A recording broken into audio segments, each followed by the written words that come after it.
Kurumzari. Welcome to Finding the Voices. I am Monica Ingudam.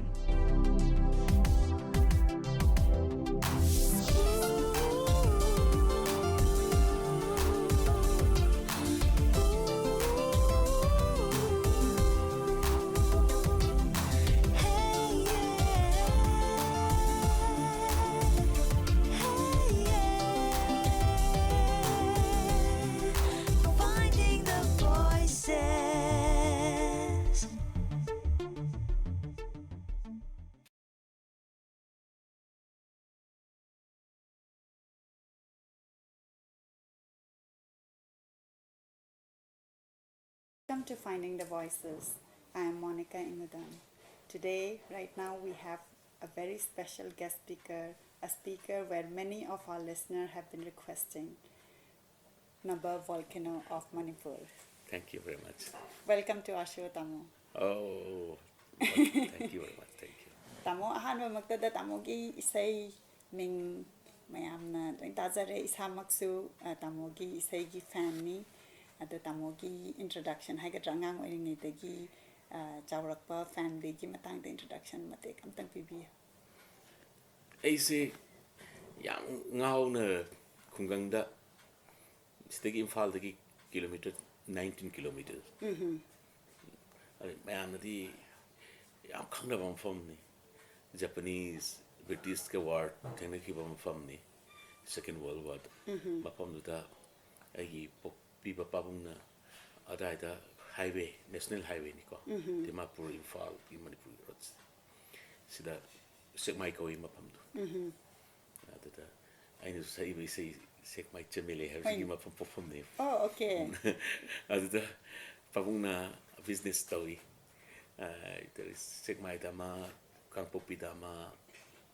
Mau Dama. A Brahmin in the Popin in the hotel vest. Non-base startups in the face, Chapa Kambu, Matam Duki convoy chatpa, Sipai Kangde, driver Kangde, Sanga Chata Bakambugi, hotel, Pachapa, home family. See that business out at the Koipoe. Yumna original this Tamwi Bandagi, Laurum Purelika, name college nearby name college. At the Poputunus, Hangon in the Harpin sing to rail, Pachapa to rail, Itil, Yamna Trick Langba. Ganga the chen bi sing dona Kabulu center bi sing du marak popni na nga phaba angang nga phaba school gi adagi sing da ka ba sing pasa sing musule anak na jar da ada chat pa khot pa mayam pang yaw ba adagi pang law da law ba yum da hala ga di pabung na thambi ba Second World War da pabung na Kolkata chala kan da por radio grampun pawang ba SMB gi Rampunda Pauna Ray Matam Duki popular or we say sing Porpa Jagriti Gumba film Pazapasapaki, say Porpa Matumatiki Pazapasapin, or it says Tabo. And matter of Horpuni. Okay. Or matter of say Marakta Adagi Nuxi Miniature Marta Horpunina artist Kiaduma in Stingama. I gonna Oibi Abagi, Sorna Piva, I gonna Pangalama Pipi Haitare. At the name is Sorbusiam Talaching, I am Mutamda. Okay. Ada tamo na han ba isay sakhi base. Sikaram ba performance oiki aduga tamo gi chahi sina kaya mo. Ay han ba Imphal da la class to tamak pa da Imphal da la kre. Imphal da ga school tamme Etel high school hat na matam ta nungdang su tamba yuk su tamba bazar gi community में हमने दुकान फमगा नुंदांग सुतम जब यापा अलमन तंब यापा अहंसिन सुतम यापा school लमक Sagol same के ओजा Indramani pioneer adum yamna social activist ni revolutionary ni mak ni lengkap pin boza tu ki school ta me khoyathung de leibni hoji ti school du lei khidre mangkre adu ki school gi lives da su isei pang out da law ba isei sauba gi headmaster sei pijaba po ba am du marakte adu no ala hita ko ba salam gi oja jobi hadna khoi headmaster ni ada oja sing na di dum isei so di haiba headmaster di adu me am di lang di stop to ni na ko no I got my horror poni di isei ting di adu yum du tingi yum du tingi matamdagi isai sakpadi chatlati nang natabani sa chasanggani nataba larik tawro haidna yumdu sapkan thinge du aina ngam pamjabagi adum ngam laki ang okay amatorga class 7 adaidagi isai sakpa khara hore oja sing manak pamaga okay oja syam matamdagi hawpam ni mai ko adigi ai da dilipana bochana le moi member time na isi sapi oza ngatuni oza buta chindra aduna lai ba ampa na time na le mo siam ta lai fe isi sapam borpu okay ado tamogi isai sum angang ring class 7 ni exam nauri bane ba da huji phauda tamogi khonjen se ko mayam na nungai na ta ba dagi isai sisu dum hit oi ba hai tare dum koina taja bakan hanjan back to back turning bagi phauja ba masi tamogi experience haigadra career path se sida chahi tare tagi huji phau torok pa se sida nungai ba awa ba haipatara ko career rom da artist oina khallagadi adugi matang da kitang share tawi isi sakpa school gi maruine school si isi sakpa horpa gi foundation si maruine school si college da established tawtuini school gi environment oja sing ai gi maru mapang sing ingat pipa atuna school sini amaru ai adu kan competition yawi emsuna toba matam dugi 1965 67 adai digi emsugi competition sa hore aduna ai gi school loram dagi adai kan school competition sa hore ai huji sabne reba ai maru design sanatun sarma khoi huji joi kuma laikhitre ko adugumba khoi matam dugi hominarakpa sesak pasing du competition school tongan tammi adu di sukanna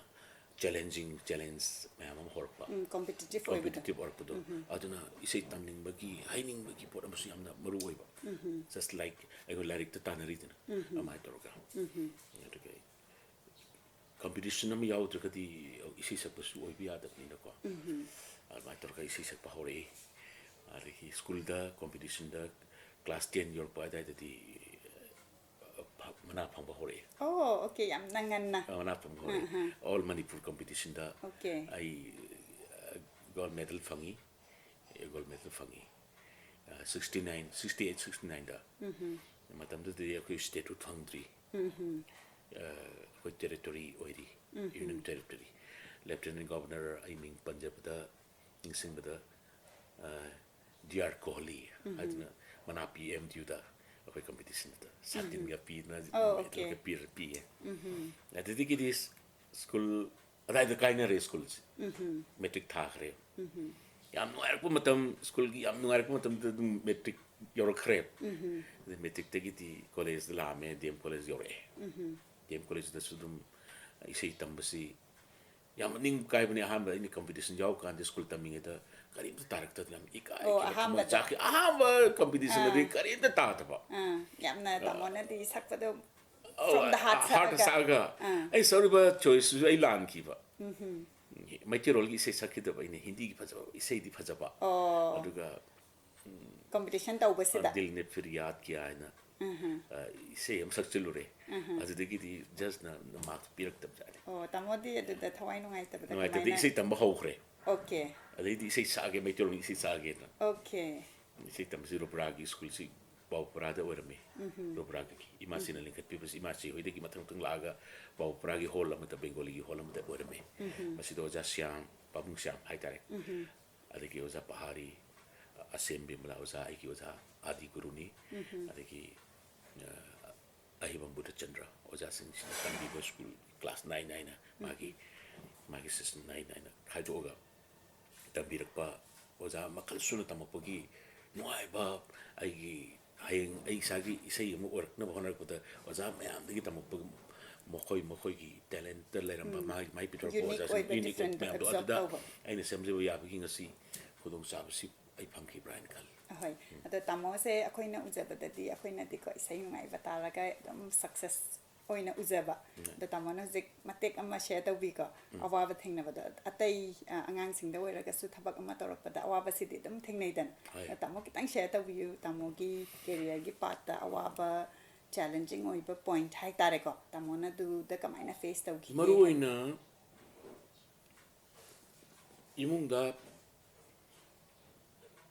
lairik su tamba isei su tamba adagi yam maru bisi financial backups mapanda isei tamning mu matamda tamba phangki daba adagi chatning matamda chatpa phangki daba mayam ama su yawi aduga akhoi isei na kai tawtu ge gain manipur ti dum haina ba aduga mapa tamdu ti isei na chakhot krisi bar ki manungda aso so state ti am chakhot khram tamni okay ada koina ningba kai ba ki asu laiki ai brother ahanna Lucknow de chithi tharai nang ai Lucknow de isei tamandoini ai ting email lo thoki gi gain harakpa ai isei de kan honarakpa ar yum de kedi isei chatpa chalaga sat nataba sa chalakani hajna yamna encouragement ai di pirakta ba haiba tare kai gino ga masigi artist isei amagi artist oina future scope lairoi Manipur scope jagoi isei gi scope si sunglai le to bi mong de lerme ata mama hojik le phangi ba icha sing ne phangi bi sing se khoina sigi stage wa pokhala kana phangba aduga matam du ti oja sing na pokhalam gi stage du di adu mak ti yog da ba mai profession da sat ki ba aduga adu orme ata hojik ti khoina kana struggle tora kan da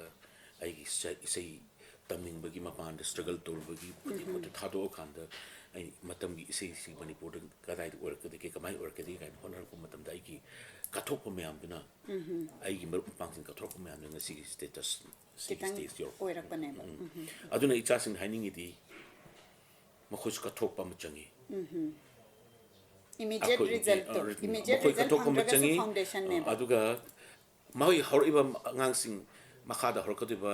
isei sakni gi ba artist meam do makhoin Choba stage am thambirama machangi mani not only on the soil of the Manipur internationally arena manu se sangan ba machangi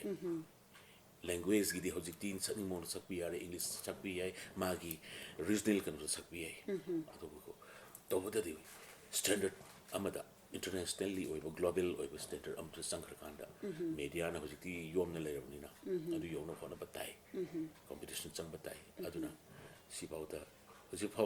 hoi su pangal leri matam leri kone ki hain khali aina monica yam nungai tamona adu share to biba adu tamogi hojik manipur da di adum live performance adagi akoi gi india gi manung da su adum pau uzai tajai adu tamogi experience manipur da koina live show pi bese adu ga performance pi bese ga muk india gi manung da pi ba siga muk kitang difference like bra adu gi share kitang tawi manipur gi crowd ti tungan ba crowd amni nungai ba yam nungai khre crowd chidi tungan ba khoi gi kari hai to yam traditionally oi ba crowd ki nungsi ba ya was ya bu ya khra akhoi gi di public no manipur ki public no accept to graba artist to di adum chalani masano care to zero maintain to zero physically morally aduga attitudely siguma me am si public no accept to the manipur crowd is wonderful crowd adu so hingi ka outside ki crowd sidi tungale mo khoi gi di fusion crowd hai tare ko moi fusion ba loan moi loan thu sa ningi bengal chale bengal gi loan sa ningi alagi guwahati da assam da chale guwahati ye hek yaw ba admai to da pune da 23rd keno sida pune da masafai pune gi student association ko pune handle masaf na ni pune thai suba mo gi freshers social meet me hanati community loi pulle tangkul kuki naga muslim loi pulakanda choba soma university ki campus am toy maduda isi sai 23rd August okay sai sakpasida ina sahi kumanga thadok na kraba ina sengot charamba basi khong bhai bitare manipur dagi rajkumar ki family the pokchaba matam de Rajkumar RK Chaubian kormi hojikti RK Bikramjit Okay. Grammy nominee ni matiko Tazare. mahak thene yada puni ningol lawi ma macha leire ani leire pam de pim mahak ti German group singer de ki te for ba de ki air manu pun le mahak ai stage sakminu de ki nungai pungomro ban sakminu Edi tamogi experience Manipur kisina mong different ambience or mong different tuan ba baneba. tenara pakanda adam leiram ba meeting na Manipuri amek le min leir musu tholi do adu ki nungai ba feel to ba ama ani da hek pele ba nungai ba makoi na sai ko ba lisim fu do adam mi manga tarana ko ba du ki pot nungai ba si usle Ahoy. atini da makoi na ko da thambi ba taran ok pa ko ok su tungan bam ni Ahoy.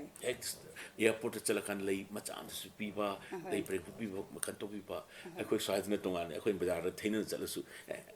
sum ura amni na nuki ura amni ko adu ki pot lekti da chalakan de ki nungai ba nu si ba kasar chale tripura chale committee me amna akoi da to ba pe bhar akoi da wo pi ba me am do adu ki mati wonderful akoi da tham ka ba ngomoi do ngatni Ahoy. Delhi ki campus ta DU da ZNU da chatpa kan madang Kolkata chale yam nuai adu tunga adu kitis Ahoy. Ada tamona hujik ngasagi loan kita kitang panpiki bida ko. Tamogi sai se Meiteilon na sakpati yam tazare. Ada atai gi loan da sakpa idinga sagi fusion lakpado. Idi mapan gi namuk kay haitare demand haigadra expectation haigadra adu gumba lakpa yaubra adu tamona sai isi Meiteilon khattara. ai gi album ama 90s gi beginning 90 gi hol adaida album ama fongi alvida koi hindi gi album ne north east ki di madu ahan ba album oramuni khale hindi promote to ni Okay. Devanand Saab si Devanand man in khangbi re koi ni ka legend star ni filmmaker ni mahak Imphal da lai 86 da 1986 da mahak na program mo pangtho mo isi sak na bagi artist khara le sem sar mo na malak pi mamang da organizer har pudi IC koruktina mahak isei mamang isei kala bazar adigi paying guest Hare Rama Hare Krishna mahak ki film gi abau isei me am sai sem sare nimitu da Jain Dance Academy da ni Jain Dance Academy gi artist cinema gi akhoi gi cultural show me am tor matung da ina isei sai sa matung da ai gi sei ukhul thawai le ri se matam release to tri sakpa kan si do dep sap si mamang phamam de hogale hogala ga ai si stage ka khala ga ai mana an mana I gon ko la ga thang khrap ni ne Okay. ai si matam da zakhar no hi bane ba Okay. ar wan thang ka khrep se slow hogala kan da Bombay la kadam yaman Bombay la kadam ni ai nangu yingsin gani take care to ni hai nai Bombay de matam khar lerga kau soro bane di atop asabos legi group ama lakpa RD Burman sap kangla da som to de ki RD group siga orchestra da Samir Sen hai na ungi ba bajana ye ba ya pawani Samir Sen Dilip Sen tabiramani film gi director ni mahaki moi na sum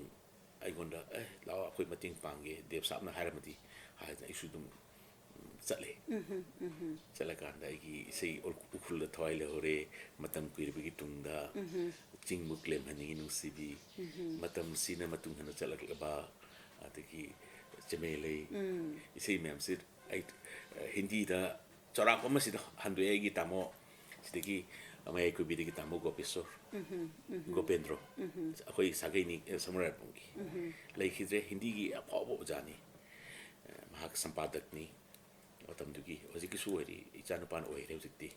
mahak na mating pang na Bombay chapminare sangkan da Samir Sen Dilip Sen Depsap unare Depsap na Samir Sen hoi da haire adugo Madhubala mamang ida ma co star ni Madhubala actress aphaw bini mahak studio da ibu book to bire Madhur Dhani है ना Bandra चपीर money भी बांद्रा दा studio अरी बनी वहाँ की studio book तो उतना इसी रिकॉर्डिंग हो रहा था अलविदा नमे अलविदा नमे से अमुका हिंदी इंग सही एंड कोई ना सिटी पूरी हिंदी दी यारो तमनी ना जो गेस yoge zina कहीं दो जब दिन ढल जाए सांझ की दुल्हन बदन चुराए चुपके से आए हाइबा अदुगुम सैरेंग लिरिक्स तुना लोइनो इथोए Okay. Refine to ai sia pamba lyricist ne ole markse Okay. thengna ri sona su pira adune benaras tagini darado yam dum towi nipi don khuji gasi yam chamme mahal pe sa su lobi de adugi ithopi re lo na yela ka da isi si phong gi me Okay. phong bana laibo phabna ai maru Deepak Devan hedna editor ni matam tagi chief editor North East Sun gi Okay. hoji su kari we krai ai kaw krema kari mai hoji kari status ta lere Deepak Devan na nang isi ai phong ge na North East Sun phong Phone All India white release. Naba Manipur Meiteilon the sakpi ki pe tamona sakpi ki basi translate tawra Hindi da pasana mu phone kra ai be ai pike ai na America ri yor kanda thadu adigi adu to ai no pike adigi pra kana to ahoy Trek to. yam nangai zai wat ta bada the tamo international level da the performance pb international level di ai thodopa anak pa swai natna rapa di chatte batoni fange okay ai Ireland fange Britain fange visa problem am oye oh chathok chachin gi Visa travel se. documents ya problem oye adu visa ta na phang de to khrem hanaki chahida for 2014 dani Ireland gi visa jitna adigi ai maru oja tombi moi mayam leye moi gi akoi organize diaspora group Mani, haidar mani. moi group na ari America da sai gi maru tombi prasna na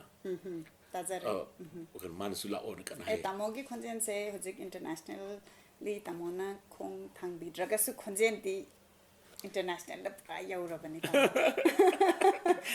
aina nan sangai de isi sakdo adum internationally tarameva e tamo khoi ma Sangai pun da, bada mayam na sum pun bada kon ngai bagi isai se mathang mathang aduna hoje America chatta su yare khal aini chana piga armed forces special force ekto ai ngak ler kan release tor kan hak ler ka adum feedback phange mani South Africa de America de phange adu mo jadi adu mo ngata sakpiyo armed forces special kono gi monorma gi sakdo ahoy ahoy ubiramani ai gi chana pi Natasha ga ahoy sakpani ujare clipping khara de tamogi family tang asai kitang detail pan bada palhautra de tamogi family ki details kitang ka apai de share tabi ai cha ahum poi ai ni pisina ai chongtham ningol ni singi mai gi chongtham purnima koi aduga ichani pi ani nupama ni pi anjina Natasha koi ai geloni ni sei ahoy adagi film su kumni ma yam hena kum body hangde mamdi ma ki thaba top top pa kanu sina aduga second starter ni Nilofar koi third one is Pahen koi Nupani moilon chawre yam hena chawre har tare mai graduate loin lore oh okay ado tamo se aina tamo ge life isai ta za pasai ne fla da lai tamjaring ai ta za bani hai maduda u ki ba sapham ga ngasi u za ba se ke tamo iken khena de haizari ba ado tamo masigi ani kamaina maintain ta wi tamo de dum young voice ta su young oire look ta su young oire ko thank you city ai na su ham hen hona ba wapam sunate ai gi anatomy ai gi saban oram gadra hana su khara noi no pak na san har ko da yang kang tap si u da boram ba aduga ai khara di physically khara ai maintain ta no hone aduga yam awa ba se khanjin de ahoy e yam na nungai na dum mandan awa ba di lay mi ba sa awa ba lay to na de awa ba na ba sagai na tai gi maru mapangi imung manungi awa ba yam lay adu lo e khanjil lo kan yam sang khalaga di chap mani khatang khalasu yam sang khalasu atang khalam ga lo ren khanbo ga isai da gi isor da ayuk da ngahak lai kromba adigi morning walk chatpa 1 hour dikra chatpa aigi nusiba maru bai bai gi hui ani khaklei Oh, okay. ꯑꯩꯒꯤ ꯅꯨꯡꯁꯤꯕ ꯍꯨꯏ ꯑꯅꯤ ꯈꯛ ꯂꯩ ꯃꯣꯏ ꯑꯃꯅ ꯑꯥꯒꯁ ꯀꯧꯏ ꯑꯃꯅ ꯆꯦꯁꯇꯔ ꯀꯧꯏ Oh, okay. ꯑꯃꯅ ꯂꯦꯕꯔꯗꯣꯔꯅꯤ ꯑꯃꯅ ꯔꯣꯠꯋꯦꯂꯔꯅꯤ Okay. ꯃꯕꯥꯅꯤꯒ ꯑꯌꯨꯛꯇ ꯑꯩ ꯑꯗꯨꯝ ꯈꯨꯃꯟ ꯂꯝꯄꯥꯛꯇ ꯃꯣꯔꯅꯤꯡ ꯋꯥꯛ ꯃꯦꯛꯁꯤꯃꯝ ꯑꯩ ꯃꯇꯝ ꯐꯪꯕ ꯑꯗꯨꯝ ꯆꯠꯂꯤ Okay. Tamogi mingse. Tamogi Naba Volcano ina mayamna khanai ko. Masi karam kandagi tamogi mingse Naba Volcano ina mayamna kaubi khibeno adugi matangda kitang share tawbi. ꯑꯩ ꯃꯔꯨꯞ ꯑꯃ ꯂꯩꯔꯝꯃꯤ ꯍꯧꯖꯤꯛꯇꯤ ꯂꯥꯏ ꯑꯣꯏꯈ꯭ꯔꯦ ꯑꯩꯈꯣꯏ ꯊꯥꯏꯃꯟꯗꯒꯤꯅꯤ ꯂꯤꯂꯥ ꯗ꯭ꯔꯃꯥꯁꯤ ꯃꯥ ꯌꯥꯝ ꯊꯋꯥꯏ ꯌꯥꯎꯏ ꯃꯥꯅ ꯏꯕ ꯂꯤꯂꯥ ꯃꯥꯁꯤ ꯄ꯭ꯂꯦ ꯔꯥꯏꯠꯅꯤ ꯑꯩ ꯃꯔꯨꯞ ꯈꯨꯟꯗ꯭ꯔꯥꯛꯄꯝꯕ ꯖꯥꯟꯁꯤ ꯃꯁꯥꯃꯛꯁꯨ ꯖꯖꯅꯤ ꯌꯥꯝ ꯐꯥꯎꯕ ꯄ꯭ꯂꯦ ꯔꯥꯏꯠꯅꯤ ꯃꯥꯅ ꯏꯕ ꯑꯃ ꯄꯜꯂꯕꯗ ꯆꯤꯊꯤ ꯄꯨꯕ ꯎꯆꯦꯛ ꯀꯣ ꯇꯨꯔꯦꯟ ꯋꯥꯡꯕꯒꯤ ꯇꯥꯗ ꯑꯗꯨꯒꯨꯝꯕ ꯎꯆꯤꯋꯥꯒꯤ ꯇꯥꯇꯣꯝꯕ ꯃꯌꯥꯝ ꯐꯥꯎꯕ ꯀꯩꯅꯣ ꯉꯥꯛꯇꯅꯤ ꯃꯍꯥꯛꯅ ꯑꯩꯁꯤ ꯅꯣꯡꯃ ꯀꯧꯔꯒ ꯅꯪ ꯅꯃꯤꯡꯁꯤ ꯑꯃ ꯊꯣꯟꯗ ꯌꯥꯗ꯭ꯔꯦ Okay. ꯍꯥꯏꯌꯦ ꯅꯕ ꯀꯧꯕ ꯏꯁꯩ ꯁꯛꯄ ꯌꯥꯝ ꯂꯩꯔꯦ ꯃꯅꯤꯄꯨꯔꯗ ꯑꯗꯨ ꯅꯪꯁꯤ ꯌꯥꯝ ꯄꯥꯔꯇꯤꯀꯨꯂꯔ ꯑꯣꯏꯕ ꯃꯤꯡ ꯑꯃꯈꯛ ꯑꯩ ꯊꯣꯟꯒꯦ ꯅꯪ ꯌꯥꯕ꯭ꯔꯥ ꯍꯥꯏꯅ ꯃꯥꯅ ꯑꯗꯨꯒ ꯑꯩ ꯋꯥꯔꯤ ꯑꯃ ꯏꯗꯣꯏꯅꯤ ꯅꯪꯒꯤ ꯃ꯭ꯌꯨꯖꯤꯀꯦꯜ ꯄꯤꯛꯆꯔ ꯑꯃ ꯏꯗꯣꯏꯅꯤ ꯍꯥꯏꯌꯦꯕ Okay. ꯑꯩ ꯌꯥꯔꯦ ꯑꯐꯥꯎꯕ ꯅꯤꯄꯥꯗꯨ ꯀꯧꯔꯒꯅ ꯍꯥꯏꯔꯗꯤ ꯀꯔꯤ ꯌꯥꯎꯔꯣꯏꯗꯣꯏꯅꯣ ꯑꯗꯨꯒꯤ ꯃꯊꯛꯇꯁꯨ ꯑꯩ ꯏꯃꯨꯡ ꯃꯅꯨꯡ ꯑꯗꯨꯝ ꯇꯤꯟꯅꯕꯅꯦ Ahoy. ꯃꯍꯥꯛꯅ ꯅꯕ ꯚꯣꯜꯀꯦꯅꯣ ꯍꯥꯏꯅ ꯊꯣꯟꯒꯦꯅ ꯍꯥꯏꯌꯦꯕ Okay. ꯑꯗꯒꯤ ꯑꯗꯨꯝ Chakre. ꯑꯗꯨꯒꯤ ꯅꯨꯃꯤꯠꯇꯒꯤ Tamogi ꯑꯗꯨꯝ mingse adu. ꯖꯦꯝ ꯍꯣꯜꯗ ꯔꯤꯂꯤꯁ ꯇꯧꯏ ꯏꯁꯩꯗꯣ ꯑꯗꯨꯒ ꯑꯗꯨꯗꯒꯤ ꯑꯗꯨꯝ ꯆꯠꯈ꯭ꯔꯦ ꯑꯗꯨꯝ ꯍꯟꯊꯔꯛꯇ꯭ꯔꯦ ꯑꯗꯨꯝ ꯚꯣꯜꯀꯦꯅꯣ ꯑꯗꯨ ꯑꯩꯒꯤ ꯄꯣꯏꯁꯤ ꯀꯔꯝꯕ ꯐꯦꯃꯤꯂꯤꯗ ꯑꯩꯒꯤ ꯀꯔꯝꯕ ꯃꯩꯇꯩꯔꯥ ꯅꯠꯇ꯭ꯔꯒ ꯀꯔꯤꯅꯣ ꯑꯃꯁꯤ ꯈꯪꯗ꯭ꯔꯦ ꯚꯣꯜꯀꯦꯅꯣꯔꯣꯝ ꯆꯠꯈ꯭ꯔꯦ Ada tamogi isai nattaba atai sum tamona nungaibadako huigidi panbikre fanda tamose kari kari tawbi. ꯑꯩ ꯁ꯭ꯄꯣꯔꯠꯁꯃꯦꯟꯁꯤ ꯌꯥꯝ ꯄꯥꯝꯃꯦ ꯁ꯭ꯄꯣꯔꯠꯁꯀꯤ ꯀꯩꯅꯣꯁꯦ Okay. ꯕꯣꯛꯁꯤꯡ ꯁꯥꯟꯅꯕ ꯁꯣꯐꯠꯕꯣꯜ ꯑꯩ ꯃꯦꯝꯕꯔ ꯉꯥꯛꯇꯅꯤ ꯃꯣꯏꯒꯤ Okay. ꯑꯌꯥꯝꯕ ꯑꯗꯒꯤ ꯑꯌꯥꯝ ꯈꯨꯃꯟ ꯂꯝꯄꯥꯛ ꯆꯠꯂꯤꯁꯤꯡꯁꯤ ꯂꯣꯏꯅꯃꯛ ꯑꯌꯨꯛꯇ ꯕꯣꯛꯁꯔ ꯁꯥꯟꯅꯕ ꯍꯧꯔꯛꯏꯕ ꯑꯗꯒꯤ ꯁ꯭ꯇꯥꯕ꯭ꯂꯤꯁ ꯇꯧꯔꯕ ꯀꯣꯆ ꯃꯌꯥꯝꯁꯤ good morning ꯑꯌꯨꯛꯇ Okay. it's a wonderful no scene you know in the ꯈꯨꯃꯟ ꯂꯝꯄꯥꯛꯀꯤ ꯀꯩꯅꯣꯁꯤꯗꯤ ꯑꯌꯨꯛꯇ ꯃꯣꯔꯅꯤꯡꯗ ꯅꯨꯡꯁꯤꯅꯕꯁꯤꯗꯤ ꯀꯣ ꯅꯣꯡꯇꯪ ꯃꯣꯅꯤꯀꯥ ꯂꯥꯛꯑꯒ ꯎꯒꯅꯤ ꯌꯥꯝ Okay. ꯅꯨꯡꯁꯤꯖꯅꯤ Ahoy. ꯑꯗꯨꯃꯥꯏꯅ ꯇꯧꯔꯒ ꯑꯗꯨꯃꯥꯏꯅ ꯑꯩꯒꯤ Sports ꯇꯤ ꯐꯟꯁꯦ ꯑꯗꯨꯝ. ꯑꯗꯨꯒ ꯁꯣꯁꯤꯌꯦꯜ ꯑꯣꯏꯕ ꯂꯥꯏꯐꯁꯤꯅ ꯑꯩꯅ ꯍꯧꯖꯤꯛ ꯍꯧꯖꯤꯛ ꯑꯩ ꯄꯣꯂꯤꯇꯤꯛꯁꯇ ꯈꯔ ꯑꯦꯛꯇꯤꯚ ꯑꯣꯏꯔꯦ Oh, okay. ꯑꯩꯒꯤ ꯂꯥꯏꯐꯁꯤ ꯑꯥꯔꯇꯤꯁ ꯑꯃ ꯑꯣꯏꯅ ꯃꯅꯤꯄꯨꯔꯗ ꯁꯦꯕꯥ ꯇꯧꯕꯁꯤ ꯉꯝꯃꯛꯇꯕ ꯂꯥꯎꯔꯒ ꯈꯣꯡꯉꯒ ꯉꯝꯃꯛꯇꯕ ꯁꯦꯝꯗꯣꯛꯄ ꯈꯤꯇꯪ ꯑꯩꯅ ꯁꯃꯥꯖ ꯁꯦꯕꯥ ꯇꯧꯒꯦ ꯍꯥꯏꯕꯁꯤ ꯑꯥꯔꯇꯤꯁ ꯑꯣꯏꯅ ꯉꯝꯃꯛꯇꯕ ꯈꯔꯁꯨ ꯂꯩ ꯑꯩꯈꯣꯏꯁꯤ ꯌꯥꯝꯅ ꯏꯁꯥꯗ ꯄꯋꯥꯔ ꯂꯩꯖꯗꯦ Okay. ꯑꯥꯔꯇꯤꯁ ID ꯑꯃ ꯑꯣꯏꯅ politics lomda changaga power do lairagadi खितंग semtoka ꯑꯩꯅ ꯚꯣꯠ try na ꯂꯦꯞꯄꯤ ꯍꯥꯏꯕ khamba. ꯅꯠꯇꯕ ꯄꯣꯂꯤꯇꯤꯛꯁꯇ ꯂꯩꯔꯒ ꯑꯩꯒꯤ ꯔꯣꯜ ꯑꯃꯈꯛꯇꯪ ꯁꯥꯒꯠꯆꯔꯒ ꯃꯤꯌꯥꯝꯒꯤ ꯁꯦꯕꯥ ꯇꯧꯒꯦꯅ ꯑꯩ ꯍꯧꯖꯤꯛ ꯄꯣꯂꯤꯇꯤꯛꯁꯇ ꯂꯩꯌꯦ Okay. Adu tamona ngasai semtokpa yadaba hairise mainly hoi semtokpa yadaba natraga change tawningbadi yamna di lei ko. The tamona That is masida corruption. inspire tawgibase. Corruption. Corruption se. ꯃꯗꯒꯤ ꯂꯥꯏꯔꯕꯁꯤ ꯑꯩꯁꯨ ꯂꯥꯏꯔꯕ ꯐꯦꯃꯤꯂꯤꯗ ꯍꯧꯔꯛꯄꯅꯤꯅ ꯂꯥꯏꯔꯕꯁꯤ ꯈꯖꯤꯛꯇꯪ ꯑꯐꯕ ꯀꯩꯅꯣꯗ ꯄꯨꯈꯠꯅꯤꯡꯉꯤ ꯑꯩꯈꯣꯏꯅ ꯆꯥꯎꯔꯛꯄ ꯃꯇꯝꯗ ꯊꯕꯛꯁꯦ ꯃꯅꯤꯄꯨꯔꯗꯗꯤ ꯑꯩꯈꯣꯏꯅ ꯀꯣꯟꯇꯦꯛꯁꯨ ꯂꯩꯇꯕ ꯑꯗꯩ ꯄꯩꯁꯥ ꯄꯤꯅꯤꯡꯉꯥꯏꯁꯨ ꯂꯩꯇꯕꯅ ꯃꯄꯥꯟꯗ ꯑꯗꯨꯝ ꯐꯪꯕ ꯑꯗꯨꯝ ꯇꯧꯈ꯭ꯔꯦ ꯑꯗꯣ ꯇꯥꯃꯣ ꯍꯣꯏꯒꯤ ꯚꯤꯖꯟꯁꯦ ꯂꯩꯔꯒꯗꯤ ꯄꯩꯁꯥ ꯄꯤꯗꯅ ꯃꯦꯔꯤꯠꯇ ꯑꯗꯨꯝ ꯊꯕꯛ ꯐꯪꯕꯒꯤ ꯚꯤꯖꯟ ꯍꯥꯏꯕ ꯇꯥꯔꯦ ꯑꯗꯨꯒꯨꯝꯕ ꯂꯥꯛꯈꯤꯅꯤ ꯁꯣꯏ ꯂꯥꯛꯀꯅꯤ ꯂꯥꯛꯄꯁꯨ ꯍꯧꯈ꯭ꯔꯦ ꯂꯥꯏꯔꯤꯛ ꯐꯕ ꯑꯉꯥꯡꯁꯤꯡ ꯍꯧꯖꯤꯛꯇꯤ ꯑꯦꯝ ꯁꯤ ꯑꯦꯁ ꯑꯣꯏꯔꯤꯕ ꯑꯦꯝ ꯄꯤ ꯑꯦꯁ ꯑꯣꯏꯔꯤꯕꯁꯤꯡꯁꯤ ꯄꯩꯁꯥ ꯏꯌꯥꯎ ꯌꯥꯎꯗꯅ ꯆꯪꯉꯛꯑꯕ ꯉꯥꯛꯇꯅꯦꯕ ꯑꯗꯨꯁꯨ ꯔꯤꯚꯣꯂꯨꯁꯟ ꯃꯈꯜ ꯑꯃꯅꯦ ꯂꯥꯏꯔꯤꯛ ꯐꯕꯒꯤ ꯃꯐꯝ ꯂꯥꯛꯑꯦ ꯂꯥꯏꯔꯤꯛ ꯄꯥꯅꯤꯡꯕꯒꯤ ꯃꯐꯝ ꯂꯥꯛꯑꯦ ꯀꯝꯄꯤꯇꯤꯁꯟꯒꯤ ꯃꯐꯝ ꯂꯥꯛꯑꯦ Okay. ꯑꯗꯣ ꯇꯥꯃꯣ ꯑꯩꯈꯣꯏꯒꯤ ꯈꯤꯇꯪ ꯂꯣꯏꯁꯟꯕꯒꯤ ꯃꯇꯥꯡꯁꯤꯗ ꯃꯌꯥꯝꯅ ꯑꯩꯈꯣꯏꯒꯤ ꯂꯤꯁꯅꯔ ꯐꯥꯏꯟꯗꯤꯡ ꯗ ꯚꯣꯏꯁꯀꯤ ꯂꯤꯁꯅꯔ ꯇꯥꯃꯣꯒꯤ ꯈꯣꯟꯖꯦꯜ ꯇꯥꯅꯤꯡꯕ ꯔꯤꯀ꯭ꯋꯦꯁ ꯇꯧꯕꯤꯔꯛꯄ ꯑꯗꯒꯤ ꯃꯐꯝ ꯏꯟꯇꯔꯅꯦꯁꯅꯦꯜꯂꯤ ꯂꯩꯕ ꯂꯤꯁꯅꯔꯁꯤꯡꯗ ꯇꯥꯃꯣꯒꯤ ꯃꯦꯁꯦꯖ ꯍꯥꯏꯒꯗ꯭ꯔꯥꯀꯣ ꯑꯃꯇꯪ ꯄꯤꯕꯤꯌꯨ ꯑꯩꯅ ꯃꯣꯅꯤꯀꯥꯒꯤ ꯍꯧꯖꯤꯛꯀꯤ Finding the Voices. Finding the Voices ꯁꯤꯗꯗꯤ ꯃꯩꯇꯩ ꯆꯅꯨꯔꯥ ꯑꯃ ꯑꯣꯏꯅ ꯌꯥꯝ ꯇꯥꯡꯅ ꯑꯗꯣꯝꯅ ꯑꯗꯨꯛ ꯆꯥꯎꯕ ꯁ꯭ꯇ꯭ꯔꯒꯜ ꯑꯃ ꯑꯃꯦꯔꯤꯀꯥꯗ ꯑꯗꯨꯛ ꯆꯥꯎꯕ ꯐꯥꯁꯠ ꯂꯥꯏꯐ ꯑꯃꯗ ꯂꯩꯔꯀꯥꯟꯗ ꯍꯣꯠꯅꯕꯤꯕ ꯏꯔꯝꯗꯝꯁꯤꯒꯤ ꯑꯥꯔꯇꯤꯁꯁꯤꯡꯁꯤ ꯃꯌꯥꯝꯗ ꯄꯨꯊꯣꯛꯅꯕ ꯍꯣꯠꯅꯕꯤꯔꯤꯕ ꯑꯗꯒꯤ ꯁꯛꯅꯥꯏꯔꯕ ꯀꯌꯥ ꯄꯨꯊꯣꯛꯅꯕ ꯍꯣꯠꯅꯔꯤꯁꯦ ꯑꯩꯅ ꯃꯣꯅꯤꯀꯥꯕꯨ ꯑꯍꯥꯟꯕꯗ ꯊꯥꯒꯠꯇꯕ ꯉꯝꯗꯦ ꯏꯠꯁ ꯋꯟꯗꯔꯐꯨꯜ ꯄꯔꯐꯣꯔꯃꯦꯟꯁ ꯑꯦꯆꯤꯞꯃꯦꯟꯅꯤ ꯍꯥꯏꯕ ꯇꯥꯔꯦꯀꯣ ꯑꯗ ꯑꯩꯅ ꯄ꯭ꯔꯤꯊꯤꯕꯤꯗ ꯂꯩꯔꯤꯕ ꯑꯀꯣꯏꯕꯗ ꯒ꯭ꯂꯣꯕꯇ ꯂꯩꯔꯤꯕ इरमदमगी इरेचा सिंह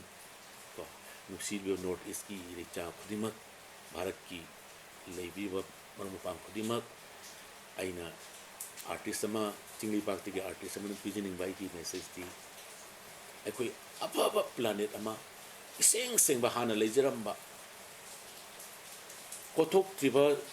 थाव कोथोक त्रिबा खोनी मैम कोथोक तिंगीदा लेरम्बा प्लानेट अमा ओइना लेरम्बा याम चमना पोल्यूशन अमता यावदन लेरम्बा प्लानेट तो अमुक्तंग ओला कांदा नुसीना असंग मानी मरक शांति ओइना अमुक्तंग पुलप हिंगमिनबा याम पिकबा प्लानेट अमनी मैंने ख्वाइदगी पिकखरबा प्लानेट अमनी हाइबसी अमुक्तंग हन्ना खंदरकांदा खोइसी अखोइ मसेन हानरकांदा सुम कोथोकांदा अखोइ प्लानेट से नोंगो सोइ मांगखिनी हाइबसे अइगोन अकीबा फावे अदुना स्वाइ मांगद्रिङै से प्लानेट से अमुक्तंग कलो मिनसे नुसिनसी अमुक्तंग अखोइ हाना चैना स्टॉक सी अदु हारकांदा आइदी प्लानेट से अमुक्तंग हाना ओजरम प्लानेट तो ओहनी का Masih untuk tidak pergi yang menungai saya tak ada seko. Tamong saya ki saya mati amtang yang na hujiki ay tazer ay na atau isu face to face uraga tak pasti amtang pergi listener sing dah seko. Aina request of Zeri. Kari si saksi ke dunia में आने ताने उनको Saya si aina dom sekmai came lai so dom tazai ukrul da ai gisu dom tazai da chingi chal si su yam na ing na ko madu mati ai gi am favorite ne hai ja bata re aina say makak mati mati amani taj bisi yaromoni kumole kumole kumoda bise nungole nungole nungonda bise haraure nungaire anobchahi sida yagandra bi amana yarak pasida yamna nungsijai yamna pamujai kelhan janingde nangbu khangu thakta Thora batin jaina thamoi pauna pale palare anubachahi sida kumondavi nungondavi